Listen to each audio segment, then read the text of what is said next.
जब कभी कोई हमारा रक्षक बना होता है तो उस पर विश्वास करना स्वाभाविक होता है। लेकिन अगर वही रक्षक हमारी जान का भक्षक बन जाए तो उस विश्वास की क्या कीमत रह जाती है। मध्य प्रदेश में एक आदिवासी युवक की हिरासत में मौत के मामले ने यही दर्द बयां किया है। अब इस मामले में सीबीआई ने एएसआई उत्तम सिंह कुशवाहा को गिरफ्तार कर लिया है। उत्तम सिंह कुशवाहा उन 2 अधिकारियों में से एक हैं जिन पर हिरासत में हत्या का आरोप है। लेकिन ये गिरफ्तारी सुप्रीम कोर्ट की फटकार के बाद ही हुई। देश की सर्वोच्च अदालत के आदेश के बावजूद मध्य प्रदेश सरकार और सीबीआई दोनों ने ही पुलिस अधिकारियों को गिरफ्तार करने में कोई रुचि नहीं दिखाई थी। 14 जुलाई 2024 को देवा पारधी और उसके चाचा को चोरी के आरोप में गिरफ्तार किया गया था। उसी दिन शाम में देवा की मौत म्याना पुलिस थाने में हो गई थी। परिवार ने पुलिस की पिटाई को मौत की वजह बताया था और मामले की निष्पक्ष जांच की मांग की थी। पुलिस इस आरोप से इनकार करती है और दावा करती है कि देवा की मौत प्राकृतिक कारणों से हुई है।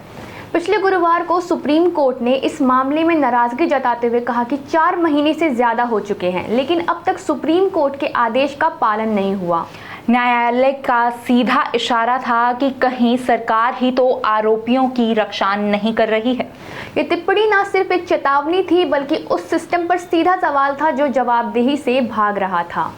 इस केस का दूसरा आरोपी प्रभारी संजीत सिंह मावई अब तक फरार है। सीबीआई ने जानकारी दी है कि उसकी तलाश में विशेष टीमें गठित कर दी गई हैं, लेकिन अब तक कोई सुराग नहीं मिला। 15 मई 2025 को सुप्रीम कोर्ट ने इस मामले में कड़ा कदम उठाते हुए केस को राज्य पुलिस से हटाकर सीबीआई को सौंप दिया था।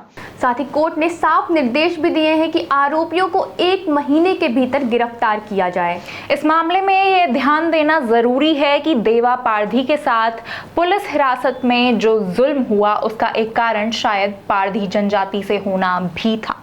अंग्रेज हुकूमत ने पारधी जनजाति को एक अपराधी प्रवृत्ति के लोगों का समूह घोषित किया था। आज़ाद भारत में साल 1952 में पारधी जनजाति और अन्य समूह जिन्हें अपराधी घोषित किया गया था उन्हें डीनोटिफाइड कर दिया गया, लेकिन अफसोस कि पुलिस प्रशासन अभी भी उन्हें उपनिवेशवादी नजरिए से ही देखता है।